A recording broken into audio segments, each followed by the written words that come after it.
ক্যামেরায় আপনাদের সঙ্গে সরাসরি যুক্ত আছে সুজয় মজুমদার রাজধানীর ঢাকা বিশ্ববিদ্যালয়ের মধুর ক্যান্টিন থেকে, যেখানে কিন্তু আজ বিকাল 3টায় সংবাদ সম্মেলনের মাধ্যমে একটি নতুন ছাত্র সংগঠন ঘোষণা অর্থাৎ আত্মপ্রকাশের কথা ছিল, কিন্তু তার আগে কিন্তু পদবঞ্চিত রিফাত রশিদ গ্রুপ আমরা কিন্তু তারা দেখি মধুর ক্যান্টিনে তারা কিন্তু এই যে স্লোগানে মুখরিত রেখেছিলেন, ঢাবির সিন্ডিকেট ভেঙে দাও ঘুরিয়ে দাও, এমন নানান স্লোগানে কিন্তু তারা এই রাজধানীর মধুর ক্যান্টিনে স্লোগান দিয়েছিলেন। একটি পর্যায়ে 3টা গড়িয়ে 4টা পেরোলে পরে যখন বৈষম্য বিরোধী যে ছাত্র সংগঠন ঘোষণা করতে আসলে এসবিপির যে টেবিল, সেই টেবিলটি কিন্তু দখল করেন রাজধানীর প্রাইভেট ইউনিভার্সিটির যারা রিফাত রশিদ গ্রুপের সদস্যরা আছেন। সেই রিফাত রশিদ গ্রুপের সদস্যরা কিন্তু সেই মধুর ক্যান্টিনের যে এসবিপির টেবিল, যেটা থেকে যে ঐতিহাসিক মধুর ক্যান্টিন, স্মৃতি বিচারিত মধুর ক্যান্টিন, যেখান থেকে তারা নতুন রাজনৈতিক ছাত্র সংগঠন ঘোষণা করতে যাচ্ছেন, সেই টেবিলটা এই মুহূর্তে কিন্তু দখলে রেখেছেন রাজধানীর প্রাইভেট বিশ্ববিদ্যালয়ের শিক্ষার্থীরা। রিফাত রশিদ গ্রুপের শিক্ষার্থীরা তারা ঘোষণা করছেন তারা পদবঞ্চিত এবং তারা ঢাবির সিন্ডিকেট নানা ধরনের স্লোগান ঐতিহাসিক মধুর ক্যান্টিন মুখরিত রেখেছে প্রাইভেট বিশ্ববিদ্যালয়ের সাধারণ শিক্ষার্থীরা। তাদের স্লোগান আমরা একটু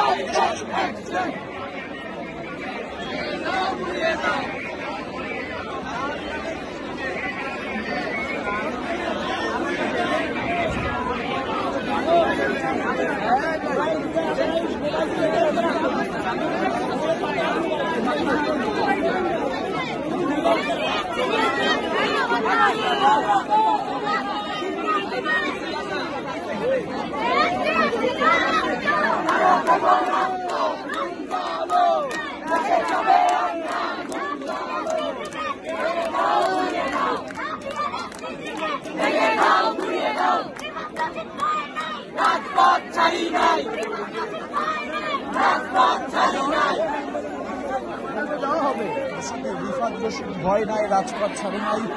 তারা কিন্তু এই মুহূর্তে আজ বিকাল 3টায় বৈষম্য বিরোধী ছাত্র সংগঠনের যে নতুন রাজনৈতিক ছাত্র সংগঠন যে ঘোষণা করার কথা ছিল, যেটির নাম এখনো ঘোষণা করা হয়নি, সেই ছাত্র সংগঠনের প্রেস ব্রিফিংয়ে কিন্তু বর্তমানে রিফাত রশিদ গ্রুপের যারা আছেন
বৈষম্য বিরোধী ছাত্র সংগঠনের যে দলের নাম আজ বিকাল রাজধানীর মধুর ক্যান্টিনে ঘোষণা করার